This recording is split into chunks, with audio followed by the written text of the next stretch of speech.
Em 20 de janeiro, o caso do ET de Varginha completou 30 anos.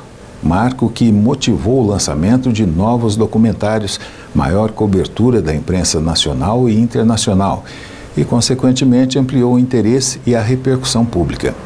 E após 3 décadas da suposta aparição de um extraterrestre, surgem novas testemunhas para relatar fatos ocorridos a partir de uma data que entrou para a história da ufologia mundial.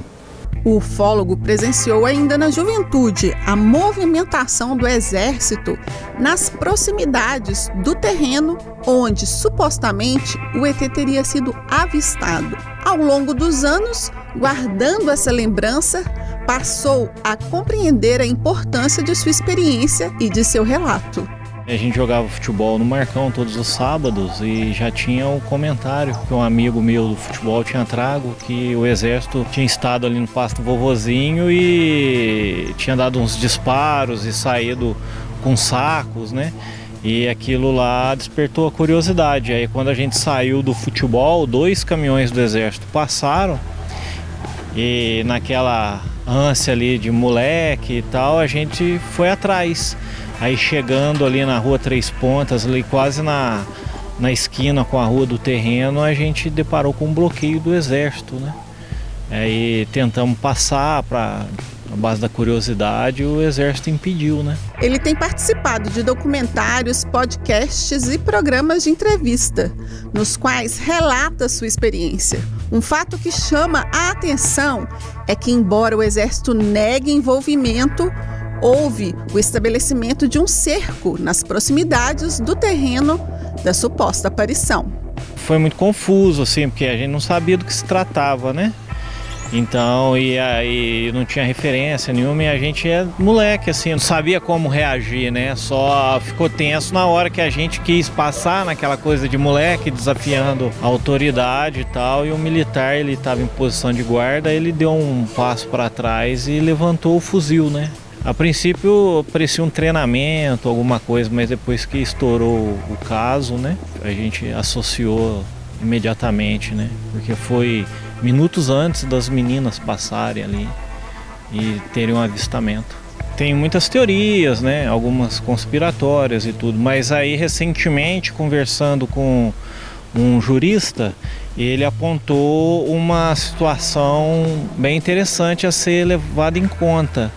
Que, por exemplo, essa movimentação do exército que eu vi é uma intervenção federal que precisa de uma assinatura, uma canetada do presidente, por exemplo. E essa canetada não teve, né? E é citado também a presença de americanos, isso está sendo investigado lá nos Estados Unidos, inclusive. Então isso tem uma série de problemas aí, de crimes contra a pátria, né?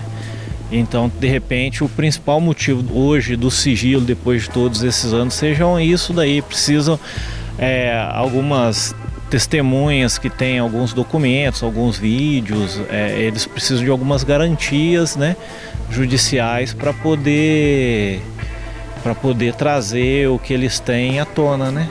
Questionado sobre o motivo de falar sobre a experiência só agora, ele explica que na época não compreendeu a importância do que presenciou.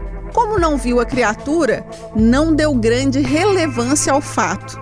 Ainda assim, seu relato, somado ao de outras testemunhas, reforça a narrativa sobre o ET de Varginha. O Exército, na versão oficial deles, né, relatada por um major, eles falam que eles estavam ali para socorrer um casal de anões que a anã estava grávida. Essa é a versão do oficial. Aí, só que assim, nesses 30 anos a gente conversa aqui entre nós, moradores e tal, e a gente viu muitas outras situações, né, que colocaram. Inclusive, recentemente apareceu um grande amigo meu da época de infância ainda do xadrez, que é o Dr. Ítalo, e fez o contato, relatou o contato dele direto com o ser, entre outras pessoas, né, que a gente, algumas inclusive ainda nem quiseram vir a público, mas algumas já vieram a público, né? A gente conversava entre a gente, assim, porque o meu relato, né, ele é um relato indireto, assim. Até então, nunca, entre os ufólogos mesmo, o meio ufológico, nunca foi tão relevante. Até que o James Fox veio gravar o documentário e ele viu que essa pegada aí dos relatos indiretos aí, digamos assim, dos moradores, eles fecham muitas pontas soltas que tinha até então nas investigações dos ufólogos originais do caso, né? Aí foi quando tentou por isso, aí através do documentário dele que teve uma grande repercussão, a Globo fez um documentário também. Ontem a gente estava no De Noite, do Danilo Gentili, então a grande mídia teve interesse, reacendeu o caso referente a esses relatos indiretos, né, que trouxe uma dimensão de como o caso é grande, né, além do que foi divulgado na época. As pessoas interessadas em saber um pouco mais sobre o caso ET de Varginha podem acessar o site da Secretaria Municipal de Turismo e Comércio, que disponibiliza diversas informações, além de apresentar a rota do ET, um mapa com todos os pontos turísticos associados no caso Varginha. O link é esse que aparece na sua tela.